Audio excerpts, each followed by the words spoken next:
بسم اللہ الرحمن الرحیم۔ السلام علیکم۔ حضرت ابن شوذب رحمۃ اللہ علیہ کہتے ہیں، جنگ بدر کے دن حضرت ابو عبیدہ بن جراح رضی اللہ تعالی عنہ کے والد ان کے سامنے آتے، یہ ان کے سامنے سے ہٹ جاتے، لیکن جب ان کے والد بار بار ان کے سامنے آئے تو انہوں نے بھی ان کو قتل کرنے کا ارادہ کر لیا اور آخر انہیں قتل کر ہی دیا۔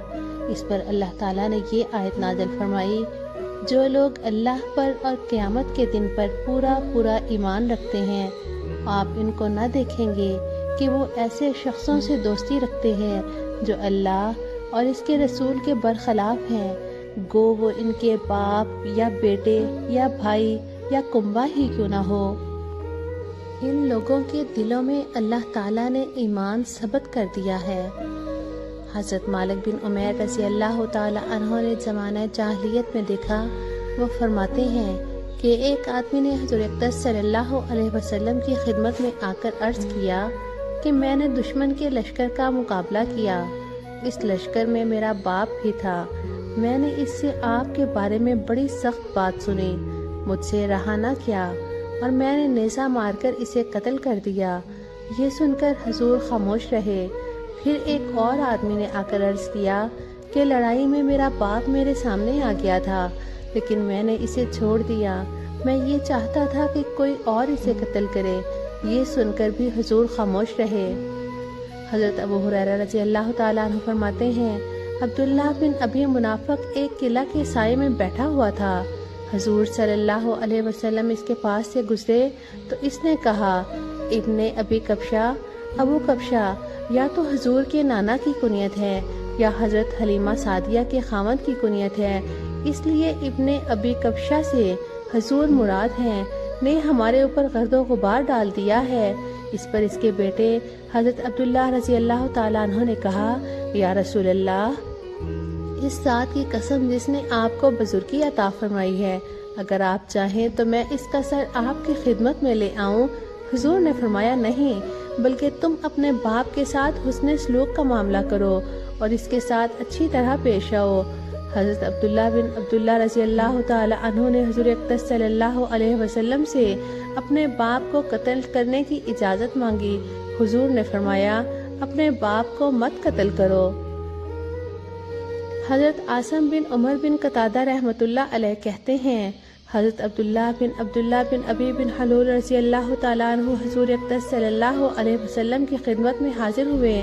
اور عرض کیا، یا رسول اللہ، مجھے یہ خبر پہنچی ہے کہ آپ کو میرے باپ کی طرف سے جو نازیبا باتیں پہنچی ہیں، ان کی وجہ سے آپ چاہتے ہیں کہ میرا باپ عبداللہ بن ابی قتل کر دیا جائے۔ اگر آپ ایسا چاہتے ہیں تو آپ اس کا مجھے حکم فرمائیں، میں اس کا سر کاٹ کر آپ کے پاس لے آؤں گا۔ اللہ کی قسم، تمام قبیلہ خزرج کو خوب معلوم ہے کہ اس قبیلہ میں کوئی آدمی مجھ سے زیادہ اپنے باپ کے ساتھ حسن سلوک کرنے والا نہیں تھا، اس لیے اب مجھے یہ ڈر ہے کہ آپ کسی اور کو میرے باپ کے قتل کرنے کا حکم دیں گے اور وہ میرے باپ کو قتل کرے گا، پھر وہ مجھے لوگوں میں چلتا ہوا نظر آئے گا، تو کہیں ایسا نہ ہو کہ میرا نفس زور میں آ جائے اور میں اسے قتل کر ڈالوں، اس طرح میں کافر کے بدلے مسلمان کو قتل کر بیٹھوں اور یوں میں دوزخ کی آگ میں داخل ہو جاؤں۔ حضور نے فرمایا، نہیں، ہم تو اس کے ساتھ نرمی برتیں گے، وہ جب تک ہمارے ساتھ رہے گا ہم اس کے ساتھ اچھا سلوک کریں گے۔ حضرت اسامہ بن زید رضی اللہ عنہ فرماتے ہیں، جب حضور اقدس صلی اللہ علیہ وسلم غزوہ بنی مستلق سے واپس تشریف لائے تو حضرت ابن عبداللہ بن ابی رضی اللہ تعالیٰ عنہ اپنے باپ، ان کا باپ منافقوں کا سردار تھا، پر تلوار سونت کر کھڑے ہو گئے اور اس سے کہا، میں اللہ کے لیے اپنے اوپر یہ لازم کرتا ہوں کہ یہ تلوار اس وقت نیام میں ڈالوں گا جب تم کہو گے کہ محمد علیہ السلام زیادہ عزت والے ہیں اور میں زیادہ ذلت والا ہوں۔ آخر ان کے باپ نے زبان سے کہا، تیرا ناز ہو، محمد علیہ السلام زیادہ عزت والے ہیں اور میں زیادہ ذلت والا ہوں۔ جب حضور کو اس واقعے کی خبر پہنچی تو آپ کو یہ بہت پسند آیا اور آپ نے ان کی تحسین فرمائی۔ حضرت عروہ رضی اللہ تعالیٰ عنہ فرماتے ہیں حضرت حنظلہ بن ابی عامر اور حضرت عبداللہ بن ابی بن سلول رضی اللہ عنہ نے اپنے والد کو قتل کرنے کی حضور صلی اللہ علیہ وسلم سے اجازت مانگی، لیکن حضور نے منع فرمایا۔ حضرت عبد الرحمن بن ابی بکر رضی اللہ عنہ نے بعد میں اپنے والد حضرت ابو بکر رضی اللہ عنہ سے کہا، میں نے جنگ احد کے دن آپ کو دیکھ لیا تھا، لیکن میں نے آپ سے اپنا منہ بھی پھیر لیا تھا، باپ سمجھ کر چھوڑ دیا تھا۔ حضرت ابو بکر نے فرمایا، لیکن اگر میں تمہیں دیکھ لیتا تو میں تم سے منہ نہ پھیرتا بلکہ اللہ کا دشمن سمجھ کر قتل کر دیتا۔ اس وقت تک حضرت عبد الرحمن مسلمان نہ ہوئے تھے۔ حضرت عائشہ رضی اللہ عنہ فرماتی ہیں جنگ بدر کے دن قتل ہونے والے کافروں کے بارے میں نبی اکرم صلی اللہ علیہ وسلم نے حکم دیا کہ ان کو گھسیٹ کر کنویں میں ڈال دیا جائے، چنانچہ انہیں اس کنویں میں پھینک دیا گیا۔ پھر حضور نے اس کنویں کے کنارے پر کھڑے ہو کر فرمایا، اے کنویں والو،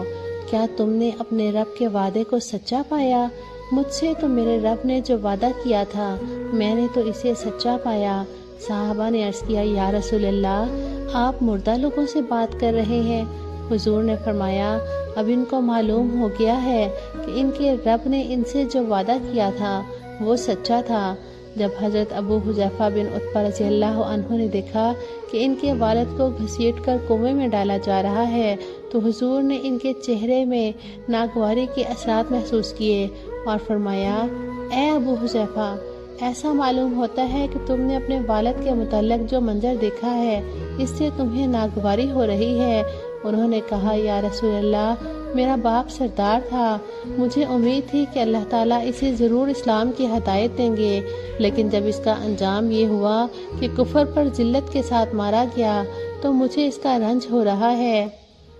حضور نے حضرت ابو حذیفہ کے لیے دعائے خیر فرمائی۔ حضرت ابو حذیفہ رضی اللہ عنہ جنگ بدر میں شریک ہوئے تھے اور انہوں نے اپنے والد عتبہ کو مقابلے میں لڑنے کی دعوت دی تھی۔ عبد الدار قبیلہ کے حضرت نبیہ بن وہب رضی اللہ عنہ فرماتے ہیں جب حضور اقدس صلی اللہ علیہ وسلم بدر کے قیدیوں کو لے کر آئے اور انہیں اپنے صحابہ میں تقسیم کر دیا تو فرمایا، میں تمہیں پرزور تاکید کرتا ہوں کہ ان قیدیوں کے ساتھ اچھا سلوک کرنا۔ حضرت مصعب بن عمیر رضی اللہ عنہ کے سگے بھائی